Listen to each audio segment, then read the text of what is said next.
I'm an addict. My drug of choice from very early on was food.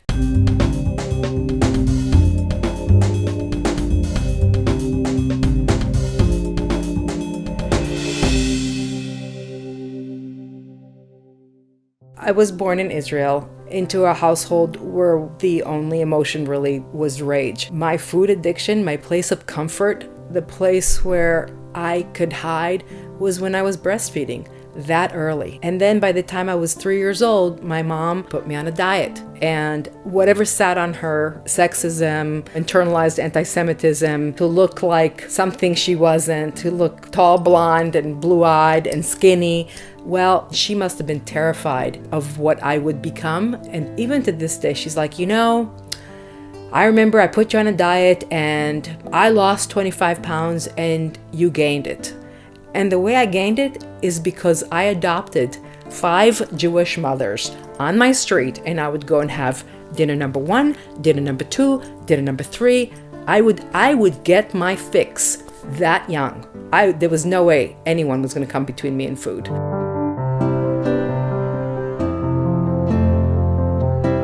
I did a lot of, fuck you eating. I'm like, you don't like my size? You don't like who I am? Well, fuck you. And I was getting bigger and bigger. I needed to have a medical checkup, and I wouldn't step on a scale.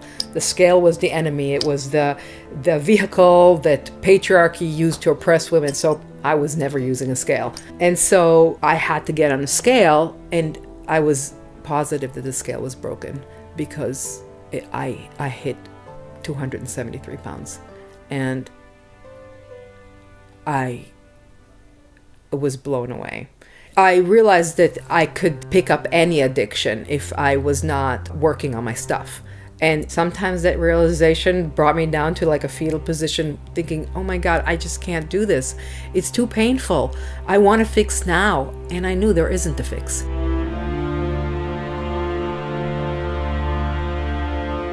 It's like you're emptying a swamp and you're looking at all the alligators, and you've actually got to get from this side to the other side and on top, jumping on the alligators. And there is no way. There's no around. You've got to go through. And I wanted to get through the alligators. The more I worked, the less isolated I felt.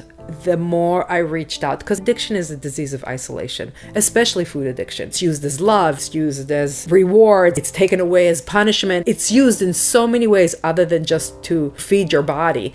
The universe decided that there is a solution. If I was willing to work it no matter what, if not for myself, and it had to be also for myself, but for my children, well then, I wouldn't be left stranded. When you come to the edge of a cliff and you have to jump, you will either be given wings or the earth will rise to meet you. And I love that. That's exactly what I feel today. When I come to the edge of everything that I know and I have to step forward, I know that I will be met. So I'll work it. I owe that to my partner. I owe that to my children. And I absolutely owe that to myself, to be exactly what the universe had wanted me to be on this planet without the addiction, without using.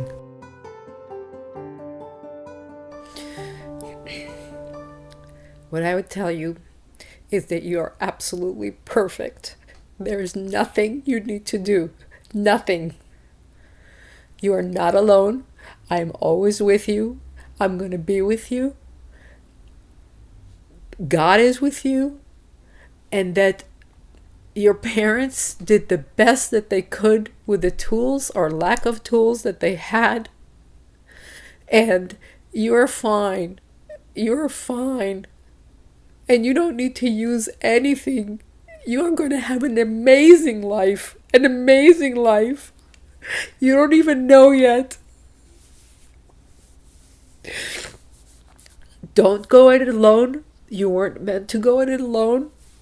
You're meant to have absolutely everything fabulous that life has to offer, and figure out how to give back every day, but make sure that you're full, spiritually, emotionally. That's what I would give you. That's what I would give you.